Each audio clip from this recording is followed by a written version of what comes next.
and it's actually streaming, even though it's sort of setting up right now. Apparently, it's actually streaming Okay.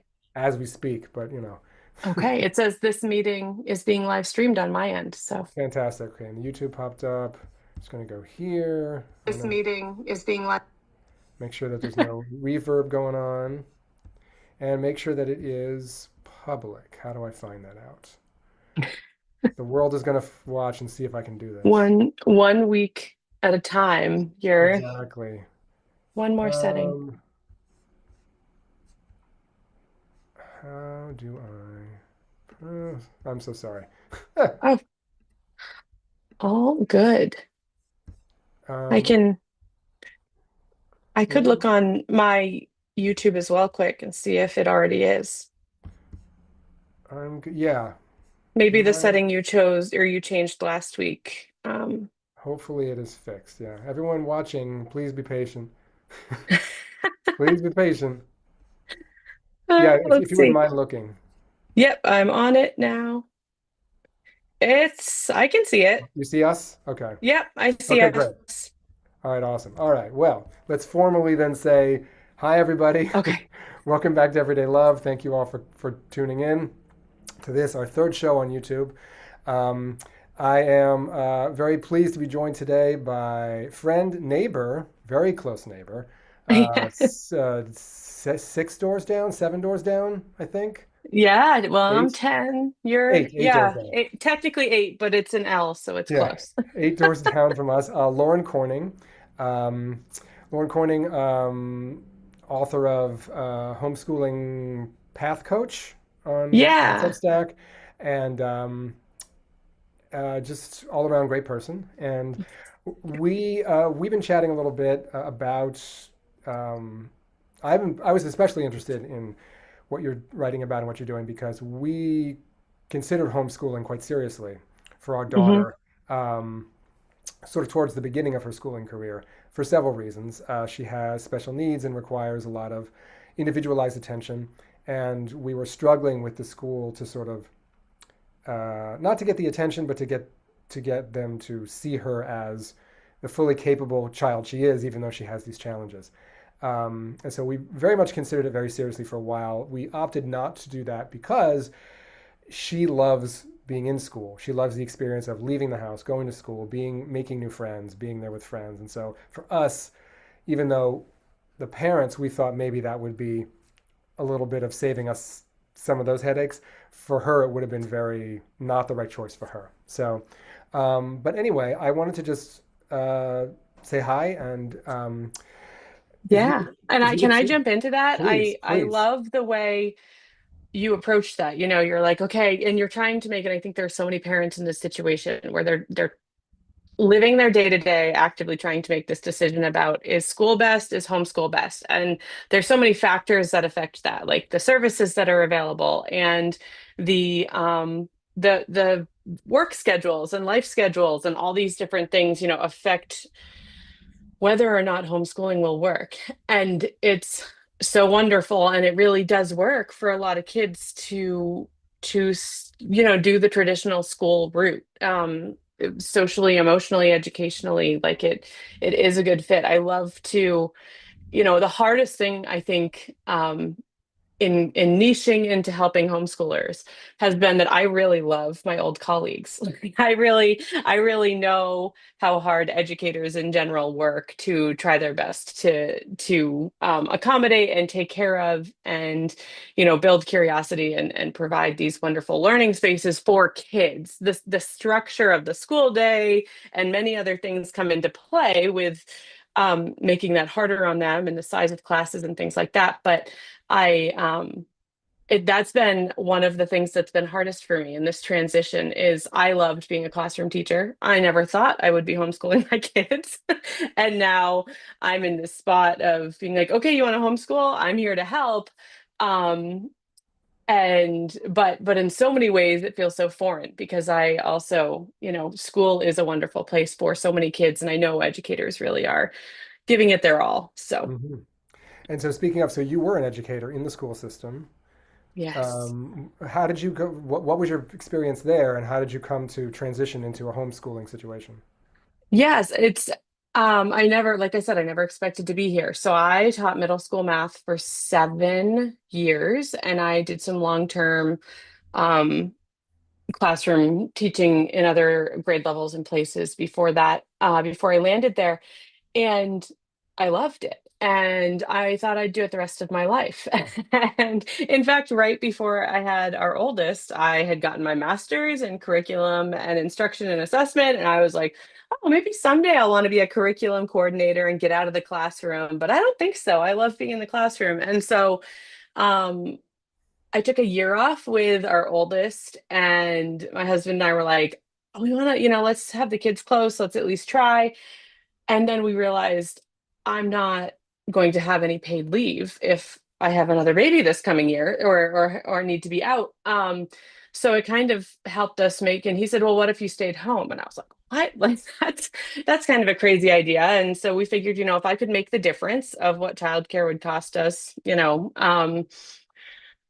doing something, then it would work. And so I did. I tutored, I did some bookkeeping for people. I all sorts of odds and ends. But what I kept coming back to and what people kept noticing when I'd get off my tutoring calls was that like, oh, you really love it. You really miss teaching. You really miss working with kids and supporting them. And I was like, I do. So um fast forward a couple years and I was pretty much just tutoring, mostly middle schoolers and high schoolers at that point.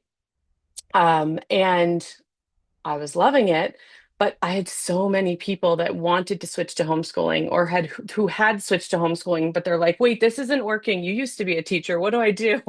And I loved kind of hearing their stories and fielding, their situation and their questions and trying to find something that really fit to them. Meanwhile, as this is happening, my husband uh, it's so funny. I was the educator, right? And he's like, "What if you didn't go back to school?" And I was like, "What?" And he's like, "What if you homeschooled the kids?" What?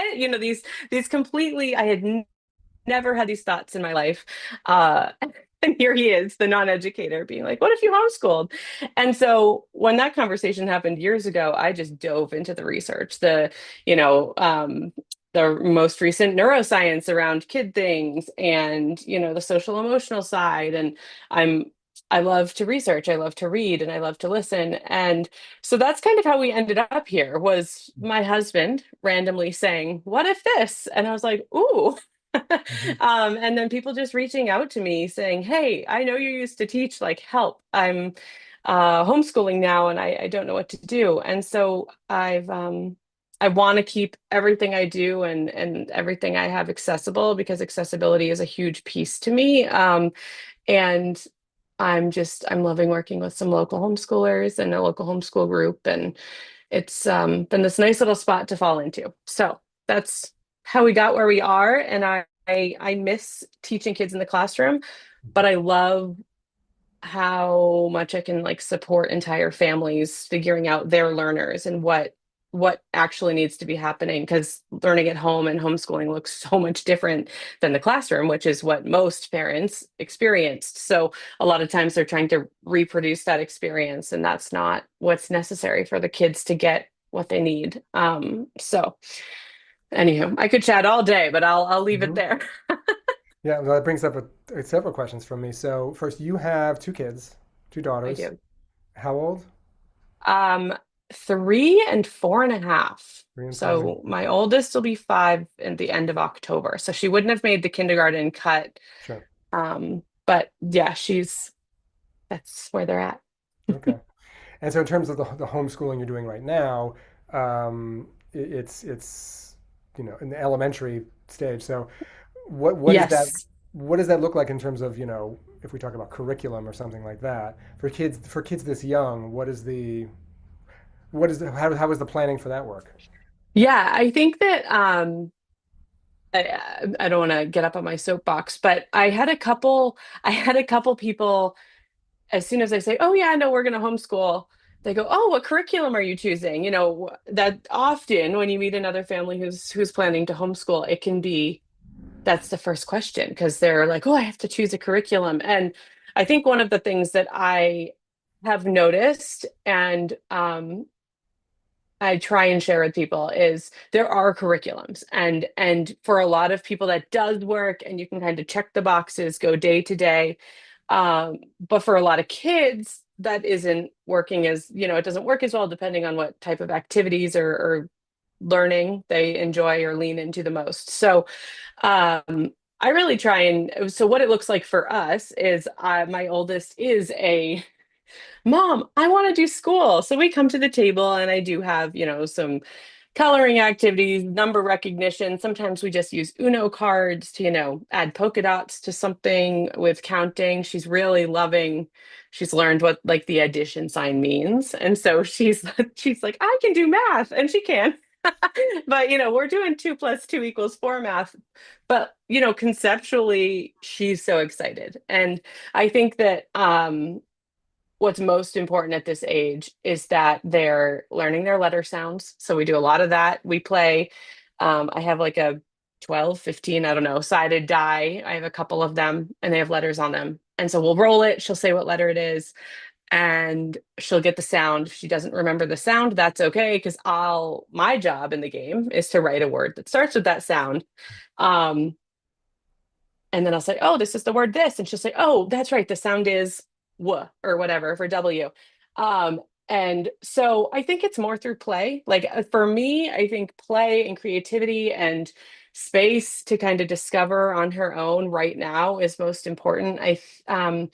When I think there's a lot of pressure in society, and especially when parents pull their kids out of school to be like, they're thinking, oof, if I put them back into school, I need them to be at a certain level. So I think there's that pressure there if that's the mindset of the parent, which is completely fine. And I understand that. Um, but I also think that just generally, there's so much on social media, there's so much everywhere that's like, oh, my kindergartner is reading, at a third grade reading level. And some do. Like, that's absolutely Mhm. allowed and wonderful. But some are not going to, have their blends yet. And they won't really be reading any words at all, potentially. And that's also completely fine. So I like to, when I'm talking with parents, I try to just give them the confidence and permission to slow it down. And then um, also, we just want to see this continuous progression, and it can be really slow.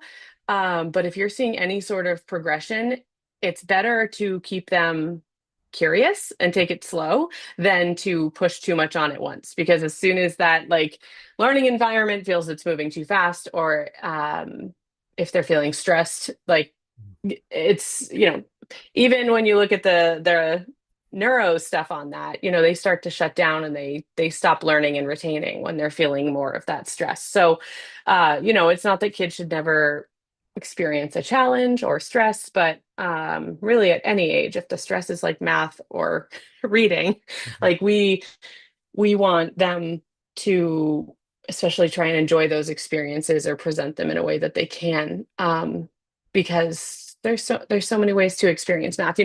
I mean, sometimes you see out on the sidewalks, I've drawn a bunch of shapes Mhm. like Mhm. out on the patio, and I'll like draw different color shapes on all the different squares, and then I'll say, okay, find a triangle, like we were doing that early this spring, and the girls loved it. So it can really look out of the box. If worksheets and booklets are working for people, wonderful.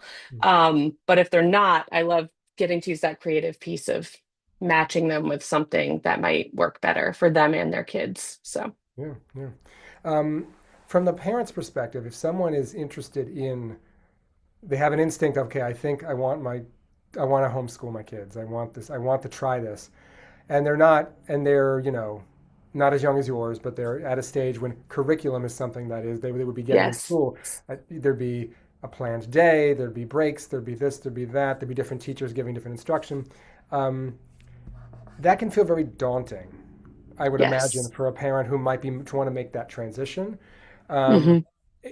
how do you how would you advise folks to like, because what I guess for me anyway, it was how do we mimic, and I know this is that we're talking about, how do we mimic the day they would have had in a school, Yes. which I know is not necessarily possible. Am I filling all the roles? Am I the math Hmm. teacher, the science teacher, the phys ed teacher, the lunch lady, whatever it is. Yes.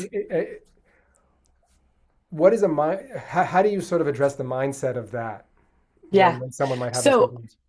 so there's some homeschooling terms that I don't like using because I think they're overused sometimes, and I also think sometimes when they are used, there's a real stigma attached. Like you must do this and you must do it the way the book says, or else you are not a real homeschooler, and like that is the furthest thing from what I believe in approaching homeschool. So um, there's this idea called deschooling, and it's basically the idea of we are me, you, those who experienced the traditional school model are like, okay, I'm going to recreate that at home, or else my kid will be missing something. And so over the years, once Richard said, "Hey, what if you homeschooled the kids to me?" And I was like, "What?" um, Over the years, I've kind of deschooled myself without calling it that, and I've realized, at the end of the day, whether you're pulling, whether you're deciding not to send your child into a kindergarten classroom, or you're pulling out a third grader or an eighth grader to try homeschooling, it really comes down to, I mean, I used to be a math teacher, and literacy is also very important. You're a writer, so here we are. And so I my first advice to parents that are pulling their kid out when learning matters, as it always does, but more traditionally, is focus on the literacy and the math. Focus on hitting on that every single day, whether that's a curriculum you find, whether it's some people decide to hire a tutor that does, an hour 3 days a week, and then the other 2 days a week they have um, a project or a worksheet or whatever they're working on. Some people decide to use a curriculum. Some people decide to really just run free and bring their kid to the grocery store and talk through the math that happens there and unit prices and all of these things. And that's wonderful because, I tried recreating that in the classroom, and I was having them cut up grocery store flyers and figure out the unit prices for ounces. And so like we can do that in the classroom, but the one-on-one attention they can get if you can, bringing your kid to the grocery store really is a wonderful life and math lesson, and you can turn it into so much. So I think that I just try and help parents see that what really matters. And I actually ask parents when I work with them, whether it's like a workshop or even one-on-one, I ask them to really reflect on, okay, when your child's 18, done with school, potentially, unless they're going to higher ed, what do you want them to be able to do? And what do you want them to know? And how do you want them to see the world? And most parents are like, well, I want them to understand how to do their taxes and also make financial decisions, whether that be in stocks or just paying their bills or understanding how a credit card works so they don't get themselves into trouble, like in a problem situation. Um, and I want them to know how to cook. I want them to know how to read and write and express their opinions and be vocal if there's something that's happening that they're passionate about, and I want them to put their energy in places they want to, so there's all these answers that are wonderful that come from parents. And when you think about that place of where you want your kid to be at 18, how you want them to feel, how you want them to view the world, you know hitting every topic in the seventh grade math textbook Mhm. is just not necessary. Like in math, there are building blocks, absolutely. But as a seventh grade teacher, I didn't hit every lesson. And there are not, the teachers in school are not hitting every lesson in every book all along the way. We are saying, okay, I'm going to pull the most important pieces because assemblies happen and fire drill days Right. and guests people come in, and so we really don't have all the time that the book requires to get through the whole thing, and we are also picking and choosing um, what we feel is most important. And so I think that I like to say to parents, I will go on and on, I'm very long-winded. Thank you for numeracy and literacy are absolutely something we keep at the forefront. Are they learning numbers and to work with numbers and understand numbers in a way that will get them through life? And literacy, are they learning to speak, to listen, to write, to read in a way that will, you know, um, affect them positively as they move through life? And I Mhm. think those are the most important things. Sometimes that's kids listening to podcasts, and those podcasts can be about cool science topics. Sometimes, there's just so many options. The world opens up when you look into all the options out there. But it's hard because we're used to, okay, we gotta check the boxes, we gotta get the all the pages done. Um, and so yeah, I like to think of, I'm not a cheerleader by any means, but kind of giving parents the confidence that you don't have to check the boxes and follow a textbook. Um, and you really should embrace those moments in life where you're at the zoo and you're like, oh, and you notice something and then you run with it. Mhm. So Yeah. Um, you mentioned literacy as one of the mm, components of it, and I know that's a thing that you're particularly passionate about, and that's another facet of sort of your professional life um, is encouraging and instilling and maintaining in kids a love of books and a love of reading. Um, mhm. how does that? What is that corner of your life like in terms of the work you're doing there? Yeah, yeah. So this corner of my life came out of nowhere. So I became, I don't know, early this year, uh, a paper pie brand partner, which I never expected to do. Now, what But is that? so they are publishers. Many people have heard of like Usborne Books, which is children's books, and they also have the publisher Kane Miller underneath Paper Pie and a few other learning activities and tools. So I, for a decade, have loved attending Usborne parties previously. Now they are Paper Pie parties so that they could have a few more um, companies and publishers underneath the umbrella. Hmm. Uh, and so I found a party this past winter because I was like, oh, I really want some new resources. I'm going to be homeschooling.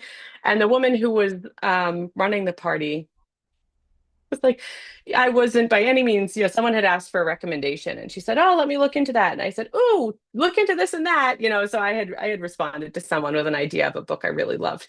And she goes, wait, you seem to know more than me. She messaged me at the end of the party. She's like, you seem to know a lot about like the books and the what's here. And I was like, yeah, I've been a bit of an addict for almost a decade to these resources. And I said I was using them with the kids I nannied. I was using them in my classroom. Like I think it's so important to provide like really rich literature or activities or graphic novels, anything you can get to get a kid to engage and sit down with reading, especially in today's very screen heavy world. Like attention spans are just shorter, and that is not their fault. It is not, it's just the way the world's going. So if we can kind of foster that connection of them reading something with their families. I mean, there's a stat, that after fourth grade, several uh after fourth grade, more kids turn away from reading than lean into it. More kids will say, I don't want to read, then yeah, sure, I'll go read. And that just very quickly continues on in that direction. But fourth grade is also where like read alouds tend to stop happening. I And was gonna and say, so yeah. yeah.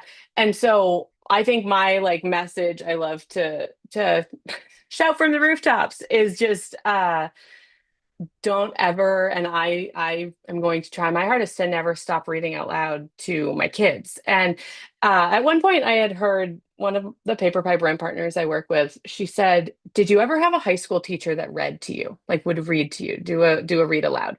And immediately I was brought back to my sophomore year English class where he, like the teacher, he'd leave the lights off for the beginning, like first 15 minutes of class, and we'd all just sit there and we could doodle or do whatever we wanted, and we would listen to him read us this book that had something to do with the curriculum, obviously. And for that to come back to me and for me to get that rush of such a positive, like, yes, I did, and it was so relaxing and wonderful. I just want that to be more normal and more life moves fast. It seems for some families it seems bizarre to sit at your dinner table and read a chapter book together, like during dinner or or whenever it Hmm. might be, and it might be on the couch, it might be wherever. But I really want to share how much connection and positivity reading can bring for kids and for families. So, Yeah. It's interesting that you bring that up because our daughter has been a voracious reader since she was an infant, and still continues to be. And because she physically can't hold a book on her own, and she physically can't turn the pages, she can turn the pages with some help. Um, um, she is not able to sit and read on her own. And so mhm. we have considered, she's 12 years old now, she's entering seventh grade next year. And so we still, most evenings, end with reading after dinner, with me, most of the time, me, because I do voices and things. My wife does it too, I'm but coming over. You don't live too far. I'm coming over for please, the read aloud after please. dinner. Well, some of the material might not be great for your kids now because she is 12 years old, but which That's is so also funny. a really interesting thing I want to mention. But so we Yeah. continue to do that. And so I'm very, very happy that when I say, Aaliyah, so we're gonna clean up a little bit and then, we'll read before bed, she almost always gets excited about that, as opposed to Yes. I was hoping to watch a show, which she also really loves, which is great. Yeah. But Yeah. she doesn't usually give an attitude of like, because you can tell when Yeah. she's interested and not in something. Um, Yeah. and so she still is almost always very excited about it. And so, but the interesting thing is, because I'm the primary reader, out loud reader of us, her taste is growing with her age. She's 12, going on 13, going on 18, whatever it is. Her interest in boys is starting to pop up. These things are real. Um, and Mhm. so we're heading into, she now is old enough to be in the teen room at the library. So Oh, we're going up there and picking out books together, and we're getting into areas where me reading out loud is occasionally starting to get a little awkward mm. in terms of some of the stuff that's in these books. Nothing crazy, but just things of like, oh, should I be reading this to her? Things about teenage, you know, stories about girls in sixth, seventh, eighth grade talking about things that sixth, seventh, eighth graders talk about, Right. um, which are not conversations I should ever be in real life. But in the Right. case of these books, I'm the voice of all these characters talking about this stuff. So we haven't yet hit a point where it's a real where we're getting into some real, spicy stuff, but we will get there and we'll have to figure out what that means then. Yeah. But Yeah. it's an You'll interesting have to have little a list for family read aloud and then an audible an yeah, audible list for her as well. maybe handing things off to Audible, which I hate to do, but I know, or and not even audible, but like just some form yeah, of read aloud. You know, maybe she'll get really into podcasts. There's some great. I'm yeah, a yeah, podcaster. I can't get enough. I have them in my ears all the time. That's sure. my version of books a lot of times. Hmm.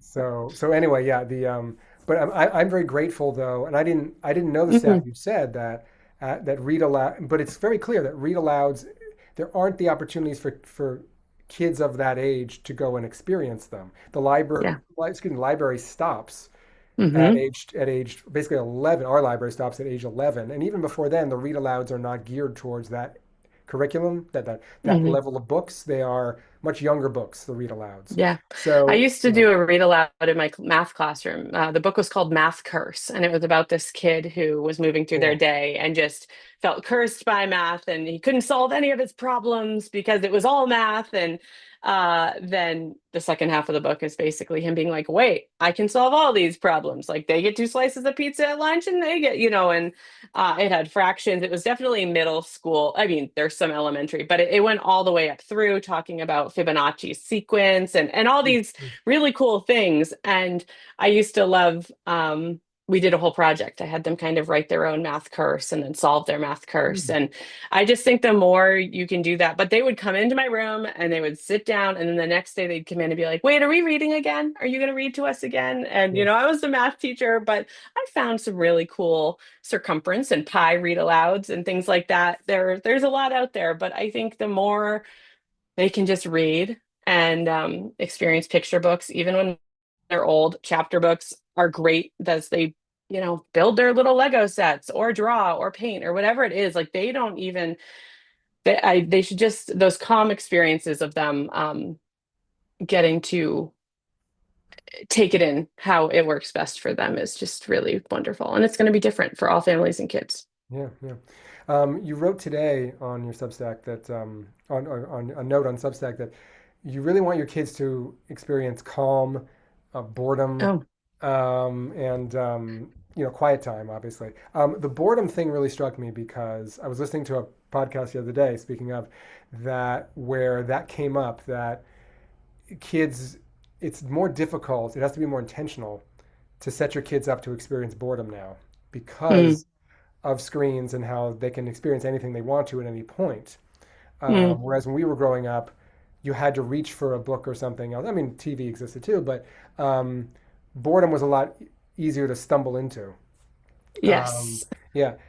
What do you what are your thoughts on like how to keep what is the importance of boredom and how does Yeah. one keep that in their kids' lives? Yeah, yeah. And I think this relates to the question you tend to ask, I believe, at the end of every episode, although I might not answer it directly, but kids experiencing boredom gives them that moment to be creative and to kind of process what they did here today, that morning during when you were reading out loud to them as they ate their cereal. And that might turn into a game. It might turn into a sketch they decide to do. It might turn into a Lego scene that they decide to build. And it doesn't have to, or maybe that idea comes from something completely different.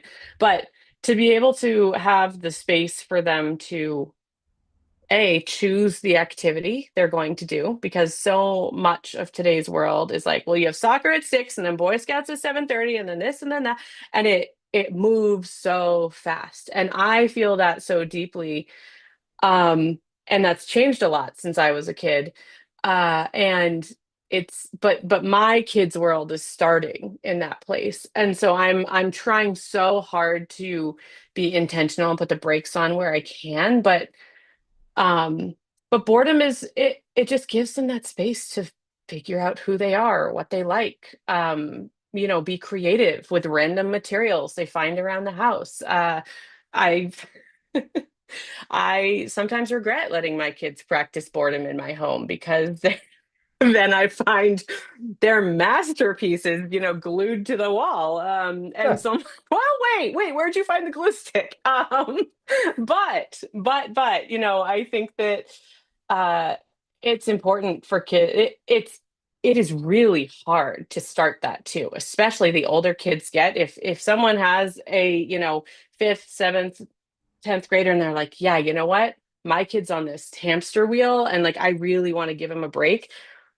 It's it's mind-boggling for a kid at first, and they might not know how to experience that boredom and what to do with it. And they might automatically reach for a screen. And so kind of coaching through that and also just letting them figure it out. And in the homeschooling world, they call it, oh my gosh, I'm going to forget the word, but you kind of just put things out and about. Mhm. Strewing, maybe. I'm blanking, but strewing, I think. And you just put things out and about. So when you are saying, no, we're going to not do screens, like, or we're going to not go there today, we're just going to have a home day, put some random stuff out they haven't seen before, haven't Mhm. seen in a while in random spots, and then just like see what they do with it. Maybe that's the thing they'll grab. And I think that is also something I really try and help myself. I mean, I'm actively doing this but I'm also trying to encourage parents, because the world is moving very quickly, to give them that space to be creative and with themselves, and um that time to process and create. So Wonderful. And how do you, we're wrapping up here a little bit, but how do yeah. you personally use creativity to navigate challenging times? Yes. It's funny. I feel like I've used creativity to create the work I do now. Mhm. And I've kind of found this spot where I was like, well, that doesn't work, or this doesn't feel right, or that doesn't fit our schedule. And I continue to just create what's working for my family and my kids and their personalities and, their learning styles. And I know they're young. This is going to be a real adventure we go on here. And I think that being creative in those moments of whether it's the way I schedule, the opportunities we say yes to and the opportunities we say no to, the that's not working, let's head outside and go find some pine needles to do math with today. Like I just love being able to take a moment, reset, and be like, this isn't working. Let's think outside the box here and create something that does work for this kid, whether it's my kid or someone else's. So I love writing Substack. I wish I was writing more on there. With the littles around, it can be hard. I have so many drafted on my Google Drive. I need to Yeah. just like hit send without polishing them, Yeah. and hit post without polishing them. But yeah, I think that creativity wise, my I love taking information in and sitting with it and like thinking about how it affects me and how it affects other people that I know are in these situations and choosing this path and then seeing what that output is after I do that and thinking back to when I was in the classroom and I was teaching because it's not all bad. It's at all. It's but it's all these things melding together and taking that time to see what the output on that is. Excellent. Well, Lauren Corning, homeschooler, neighbor, gardener. I'm really loving gardening. I had only vegetable gardened before I moved here. And Mhm. so I learned a lot about gardening perennials and planting perennials this year. It's been so fun. Adam often walks by me when I'm out there watering Yeah. the plants in Yeah. the neighborhood, in the community. Thank you so much for doing the show today. I really appreciate it. Yes. Thank you for having Where me. can people find you and the work you're doing? Yeah, so I'm on Substack, a homeschool path coach, Lauren Corning. And I also am mainly on Instagram, and that's Lauren underscore homeschools. So yeah, I'll be there. Awesome. Thank you Okay. so much. I really appreciate your Thank time you. This today. was fun. All right. I'll see you at the garden. Yes, I'll see you out there.